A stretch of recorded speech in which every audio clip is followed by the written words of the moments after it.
You're listening to the Free to Be Mindful podcast, which provides bite-sized tips for busy parents, educators, and anyone working with kids.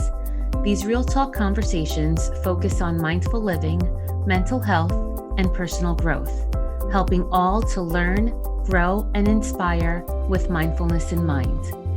I'm your host, Vanessa de Jesus Guzman, educator, licensed professional counselor, entrepreneur, and mom. I'm passionate about helping folks live life with peace of mind and ease of heart while not losing their, well, you know, here we go.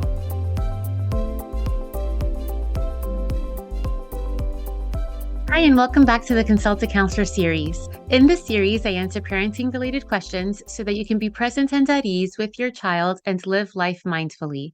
Today's question is, how do I teach my child kindness and inclusivity, including everyone and not leaving anyone out?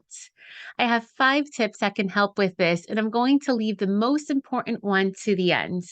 The first one is teaching compassion and teaching empathy. It's important for kids to understand how to take perspective, which can sometimes be a challenge to do when they're very young, but simply asking them questions as, how do you think that person feels right now? Whether it be at the playground, at school, or even watching a TV show.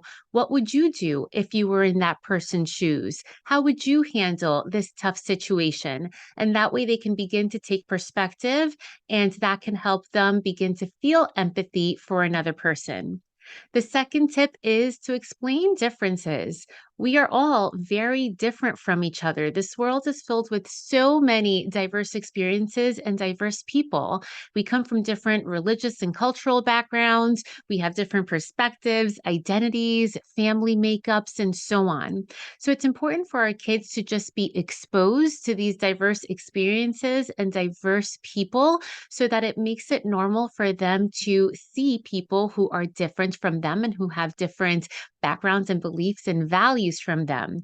That really improves or increases understanding, and it removes fear or the concept of feeling different or other that often sometimes leads to prejudice. So just exposing them and educating our kids on different lifestyles and different family types and different people can really help them celebrate diversity. And you can do this by going to different parts of the world if you have the privilege and luxury of travel, but you can also visit museums, you can also visit different type of cultural events, and you can even explore the internet and YouTube so that they can learn about different types of people.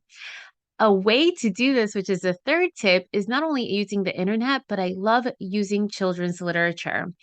About 2 times a month on my social media channels and on my YouTube channel, I share social emotional learning books, and I intentionally choose diverse characters, diverse perspectives, diverse families, so that they can begin to either see themselves if they're underrepresented or see others so that they can start learning through the perspective of others. So using literature is an awesome way. And again, you can pick up some great books by watching the different books that I share on my social media and on my YouTube channels. And 4, although we are very different, we have a ton in common. I mean, we're all human. So it's really important for kids to see that, yes, we may look different and believe different things and have different family makeups, but despite that, as human, we all want to be understood. We want to be seen, we want to be heard, and we want to be loved.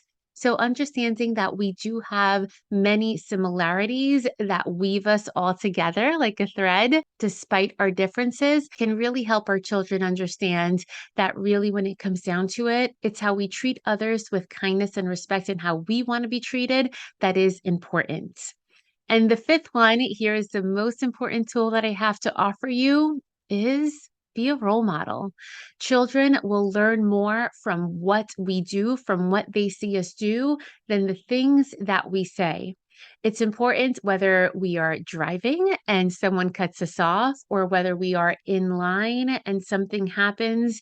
They will learn more from our reactions. They will learn more from our actions than the things that we tell them to do.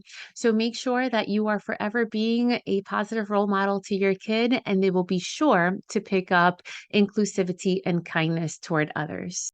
And it's only natural that when we're talking to kids about this topic, it sometimes leads into talking about bullying, teasing, conflict, mistreatment, and all of those concepts that fall under that umbrella. So, as a gift for you, I've created a two-sheeter PDF that shares with you strategies that you can role play with your child should they be on the receiving end of conflict or teasing or mistreatment that can turn into bullying. And you can check that out by clicking the link below. So I hope this helped. If you think that it could help another mom or dad friend, be sure to share it with them and follow my podcast so that you don't miss the next one. And if you have any questions for the Consult a Counselor series, you can always email me at podcast@freetobemindful.com or DM me on Instagram at Counselor V to Jesus. And remember, in a world where you are free to be anything that you want to be, you are always free to be mindful. Thanks so much and catch you next time.